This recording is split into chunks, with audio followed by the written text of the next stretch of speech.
পরিপাকতন্ত্রটা কোনটা আমি একটু বের করে নিয়ে আসি। এই যে দেখো, এইটা হচ্ছে আমরা মূলত বলি হচ্ছে পরিপাকতন্ত্র। তো এই পরিপাকতন্ত্রের মধ্যে কি কি থাকে এটাকে বলে আমরা, আমি যদি একটু লিখে দেই, কালারটা সাদা করে নেই, এইটাকে এই যে এটাকে বলি আমরা মুখ গহ্বর, তাই না? একে কি বলা হয়? একে বলা হয় মুখ গহ্বর। আমি একটু এখানে লিখে দেই, বাংলা লিখে দেই, তাহলে তোমাদের বুঝতে সহজ হবে। এটা হচ্ছে মুখ, এটা হচ্ছে মুখ গহ্বর। আমি একটু ভালোভাবে জুম করে দেখার চেষ্টা করি। দেখো এই যে মুখ গহ্বর, তাই না? তারপরে যকৃৎ, বৃহদক্ষ, তারপরে হচ্ছে তোমার নিচের দিকে একটু আসলে এটাকে বলা যাচ্ছে হচ্ছে কি বলে মলাশয়, তাই না? তো সব অঙ্গগুলা দেখো কেমন দেখা যায়। মলাশয় নিচে থাকে পায়ুছিদ্র বা পায়ুপথ। ওকে, তো চলো তাহলে আমাদের পরিপাকতন্ত্রের ব্যাপারটা ক্লিয়ার। চলো এরপরে আমরা চলে যাব হচ্ছে পরিপাকতন্ত্রে। পরিপাকতন্ত্রটা কোনটা আমি একটু বের করে নিয়ে আসি। এই যে দেখো, এইটা হচ্ছে আমরা মূলত বলি হচ্ছে পরিপাকতন্ত্র। তো এই পরিপাকতন্ত্রের মধ্যে কি কি থাকে এটাকে বলে আমরা, আমি যদি একটু লিখে দেই, কালারটা সাদা করে নেই, এইটাকে এই যে এটাকে বলি আমরা মুখ গহ্বর, তাই না? একে কি বলা হয়? একে বলা হয় মুখ গহ্বর। আমি একটু এখানে লিখে দেই, বাংলা লিখে দেই, তাহলে তোমাদের বুঝতে সহজ হবে। এটা হচ্ছে মুখ, এটা হচ্ছে মুখ গহ্বর, এটাকে বলে মুখ গহ্বর। আচ্ছা, এরপরে আমরা যখন নিচের দিকে আসব, নিচের দিকে আসব, একে আমরা বলি হচ্ছে খাদ্যনালী, তাই না? একে আমরা বলি কি খাদ্যনালী।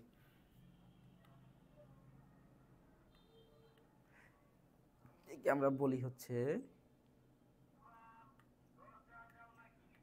খাদ্যনালী। একে আমরা কি বলি? খাদ্যনালী বলে থাকি, এগুলোকে খাদ্যনালী বলা হয়।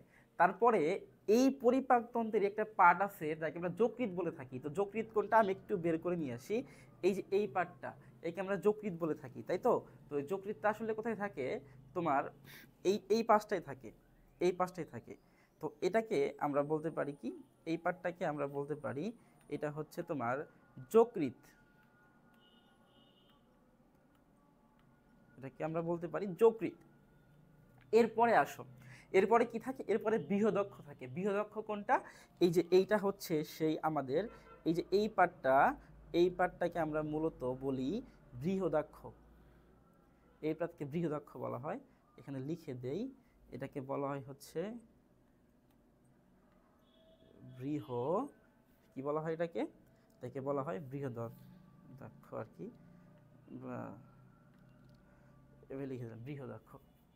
ওকে, বৃহদন্ত বলা হয়, বৃহদন্ত বলা হয়েছে এটাকে, বৃহদাক্ষ না, সরি, বৃহদন্ত্র। আচ্ছা, বৃহদন্ত।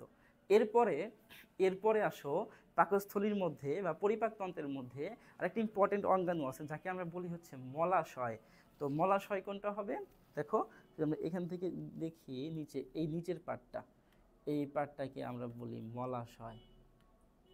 এটাকে কি বলা হয়? এটাকে মলাশয় বলা হয়, এটাকে বলা হয় মলাশয়। ওকে, তো এই টোটালটা মিলে আমাদের কি বলা হয়? এটাকে পরিপাকতন্ত্র বলা হয়।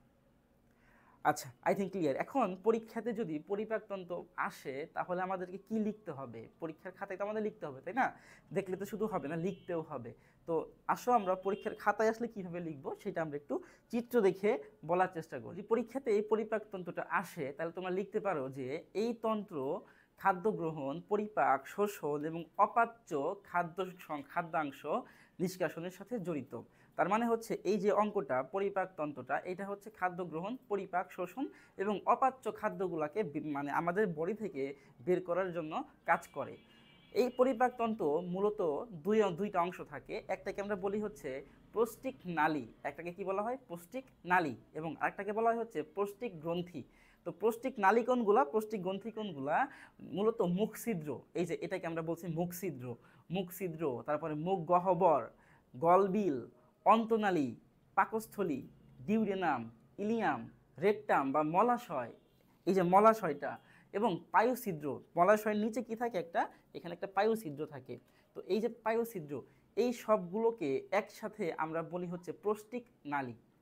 এবং মানুষের যে ভিতরে যে লালা গ্রন্থি, তারপর যকৃৎ, আমরা যে যকৃৎটা মাত্র পড়লাম, এই যকৃৎ এবং অগ্রাশয় পৌষ্টিক গ্রন্থি হিসাবে কাজ করে। তাইলে পৌষ্টিক নালী কোনগুলা? মুখগহ্বর, মুখছিদ্র, গলবিল, অন্তনালী, পাকস্থলী, ডিউডেনাম, ইলিয়াম, রেকটাম, মলাশয় এবং পায়ুছিদ্র, এগুলাকে আমরা বলি হচ্ছে পৌষ্টিক নালী। আর পৌষ্টিক গ্রন্থি কোনগুলা? লালা গ্রন্থি, যকৃৎ এবং অগ্রাশয়, এগুলাকে আমরা পৌষ্টিক গ্রন্থি বলে থাকি। এখন এই সব গ্রন্থি নিঃসরণ রস খাদ্য পরিপাকে সাহায্য বা সহযোগিতা করে। তো এতটুকু তোমরা তুমি লেখো, তাহলেই ইনশাল্লাহ হয়ে যাবে। আচ্ছা, এরপরে আমরা পরিপাকতন্ত্রকে আমরা একটু ভালোভাবে দেখি, ভালোভাবে একটু জুম করে দেখি যে আসলে দেখতে এটা কেমন হয়। চলো আমরা একটু ভালোভাবে জুম করে দেখার চেষ্টা করি। দেখো এই যে মুখ গহ্বর, তাই না?